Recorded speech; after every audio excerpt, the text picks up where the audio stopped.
اللہ کی مانو، جو اللہ نے نازل کی ہوئی کتاب ہے، احکامات ہیں، ان کی پیروی کرو۔ کہتے نا ہم تو آباء و اجداد کی بات مانیں گے، اپنے بڑوں کو دیکھیں گے، اپنے رسم و رواج کے دیکھیں گے، زمانہ کیا کہہ رہا ہے، دنیا کیا کہہ رہی ہے، وقت کیا کہہ رہا ہے۔ تو ان کے تو یہ نئے معبود ہیں، ان کے تو یہ نئے معبود ہیں۔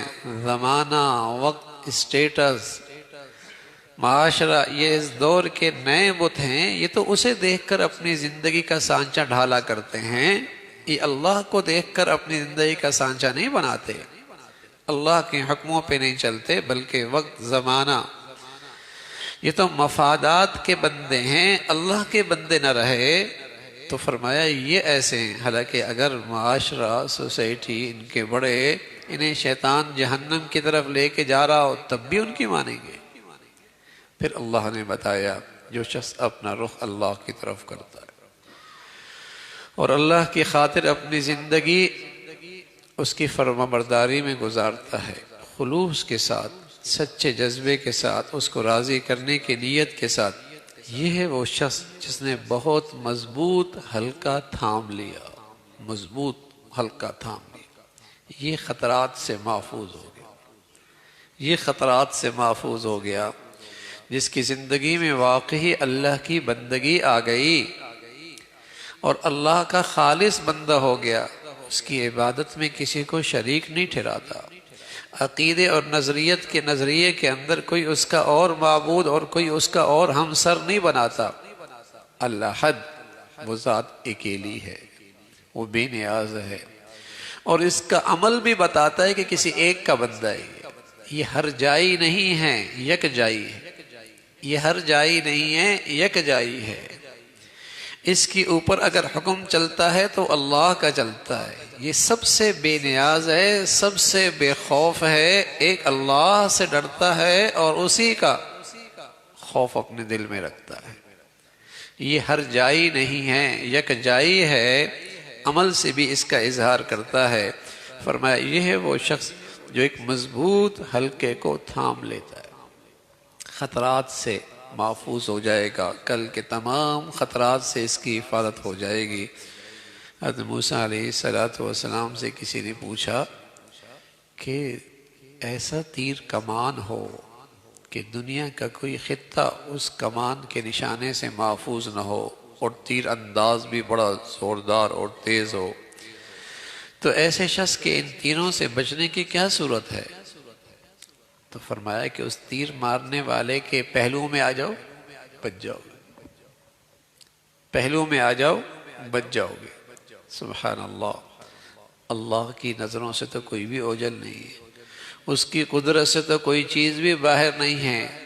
اب حفاظت میں آنا ہے تو اس کے پہلو میں آ جاؤ، اس کے قرب میں آ جاؤ، اس کی حفاظت میں آ جاؤ، حفاظت ہو جائے گی۔ اور یہی راستہ ہے، بالعروۃ الوثقی، اس نے مضبوط حلقہ تھام لیا ہے، اور آخر کار سب کاموں کا لوٹ کے جانا اللہ ہی کی طرف ہے، جہاں وہ اچھائی اور برائی کا بدلہ۔ دنیا کامیابی ناکامی کا معیار نہیں ہے بھائی، دنیا کامیابی ناکامی کا معیار نہیں ہے، یہاں رزلٹ ہونا ہی نہیں ہے، یہاں نتیجہ نہیں ہے، یہ صرف محنت کی جگہ ہے، یہ دارالعمل ہے، نتیجہ کل آئے گا۔ اور اس نتیجے کا کامیابی کا معیار کیا ہے؟ فَمَنْ زُحْزِحَ عَنِ النَّارِ وَأُدْخِلَ الْجَنَّةَ فَقَدْ فَازَ، یہ شخص کامیاب ہو گیا، اس لیے کہ جہنم سے بچ گیا، جنت میں چلا گیا۔ یہ معیار ہے نتیجے کا، کامیابی کا یہ معیار ہے، اور نتیجہ کل آنا ہے۔ فَمَنْ زُحْزِحَ عَنِ النَّارِ وَأُدْخِلَ الْجَنَّةَ فَقَدْ فَازَ، یہ ہے کامیاب شخص۔ کیا خوبی ہے اس کی؟ جہنم سے بچ گیا، جنت میں چلا گیا۔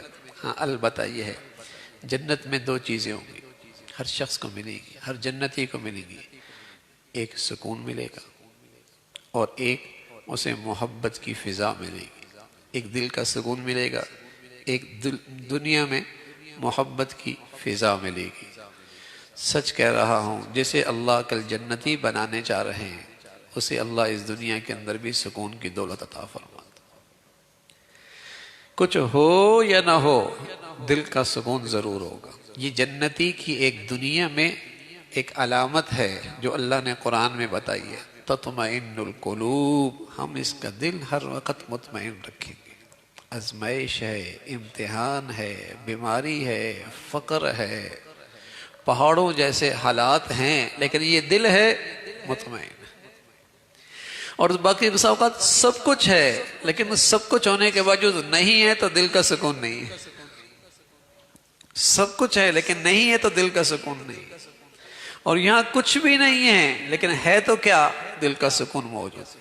تو جنتی میں ہر جنتی کو دو چیزیں ملیں گی، ایک دل کا اطمینان اور سکون ملے گا، دوسرا دل محبت اور کی فضا ملے گی. اس دنیا کے اندر بھی اللہ نیکیوں کے بدلے میں یہ دو چیزیں یوں عطا فرماتے ہیں.